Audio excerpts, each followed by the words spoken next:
તો ઈરાનના America Israel સામેના યુદ્ધમાં મહત્વના સમાચાર સામે આવે છે, જેમાં ઈરાનના અમેરિકા ઇઝરાયલ યુદ્ધના 14મા દિવસે મોટો હુમલો અમેરિકા દ્વારા કરવામાં આવ્યો છે। ત્યારે અમેરિકાએ ઈરાન પર સૌથી મોટો હુમલો કર્યો છે, જેમાં ઈરાનના ખાર્ગ દ્વીપ પર આ મોટો હુમલો કરવામાં આવ્યો છે।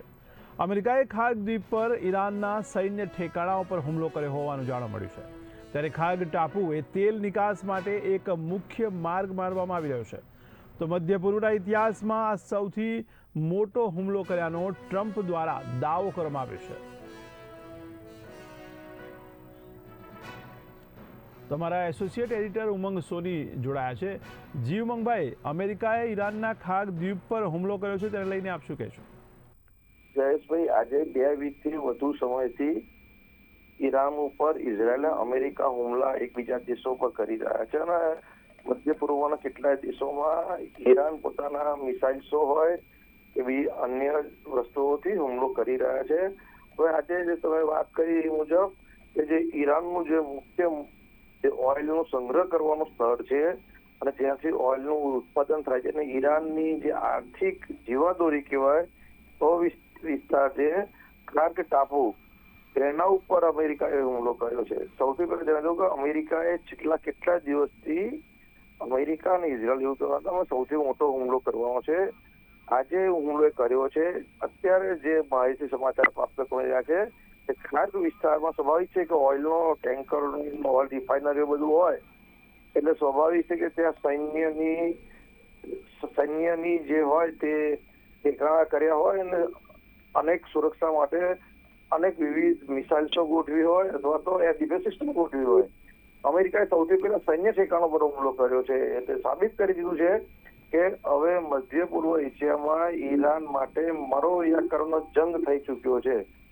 જો ઈરાન આ ખાર્ગ ટાપુ જો તવા થઈ જાય તો ઈરાનની આર્થિક જે પૈસાનો પ્રવાહ છે કે એનાથી જે વિશ્વમાં મોટાભાગના દેશોમાં ઓઇલ સપ્લાય થતું હતું, તેલ સપ્લાય થતું હતું, તે બંધ થઈ જાય અને તેના કારણે ઈરાન આર્થિક રીતે બિલકુલ નષ્ટ પામે।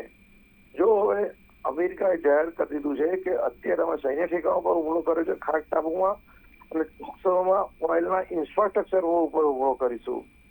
આ તરફ ઈરાને પણ હવે મરણીય જંગ થઈ ગયો છે। જો આ જે ઓઇલનું જે ઇન્ફ્રાસ્ટ્રક્ચર છે તો એના પર હુમલો કરે અને ઈરાન કોઈ વળતો જવાબ ખાડી દેશોમાં કોઈને ના આપે યા ઇઝરાયલ કે અમેરિકા ના આપે તો સમજી લઉં કે ઈરાને શરણાર્થી સ્વીકારી લીધી છે અને જો ઈરાન ઘાતક હુમલો કરે એનો મતલબ એવો થયો કે આ યુદ્ધ લાંબુ ચાલી શકે છે અને વિશ્વમાં એની બહુ ગંભીર અસર પડી શકે છે। જયેશભાઈ જી, તો આપને શું લાગે છે ઈરાન આનો હુમલાનો જવાબ કેવી રીતે આપી શકે? મેં તમને જણાવ્યું અગાઉ પણ ઈરાન જો આ ખાર્ગ ટાપુ પર હુમલો કર્યો, અત્યારે સૈન્ય ઠેકાણો પર અમેરિકાએ હુમલો કર્યો છે અને જો તેને તેલ રિફાઇનરીઓ પર હુમલો કરશે અને જો ઈરાન વળતો જવાબ નહીં આપે તો ઈરાન શરણાગતિ સ્વીકારશે। એક વિકલ્પ એ છે અને જો ઈરાન વધુ ઘાતક હુમલો કરશે એનો મતલબ એવો કે આ યુદ્ધ લાંબો સમય ચાલશે અને જે બી ભૂતકાળમાં ભવિષ્યવાણીઓ થઈ છે અલગ અલગ લોકો દ્વારા કે મધ્ય પૂર્વમાંથી ત્રીજા વિશ્વની શરૂઆત થશે અને જો આ સાચું સાબિત થશે, જો ઈરાન વળતો હુમલો કર્યો તો આ યુદ્ધ લાંબુ ચાલશે અને ત્રીજા વિશ્વ યુદ્ધ તરફ હું આ જોઈ રહ્યો છું। જી, સમગ્ર માહિતી બદલ આભાર। તો ઈરાન પર હુમલો કરવામાં આવ્યો છે, ખાસ કરીને અમેરિકા ઇઝરાયલના યુદ્ધના 14મા દિવસે અમેરિકાએ ઈરાન પર સૌથી મોટો હુમલો કર્યો છે। ત્યારે અમેરિકાએ ઈરાનના ખાર્ગ દ્વીપ પર મોટો હુમલો કર્યો, જેમાં ખાર્ગ દ્વીપ પર ઈરાનના સૈન્ય ઠેકાણા ઉપર હુમલો કરવામાં આવ્યો છે। ત્યારે ખાર્ગ ટાપુ એ તેલના નિકાસ માટેનો એક મુખ્ય માર્ગ માનવામાં આવી રહ્યો છે। ત્યારે મધ્ય પૂર્વના ઇતિહાસમાં સૌથી મોટો હુમલો કર્યો હોય તેવો ટ્રમ્પ દ્વારા પણ દાવો કરવામાં આવ્યો છે।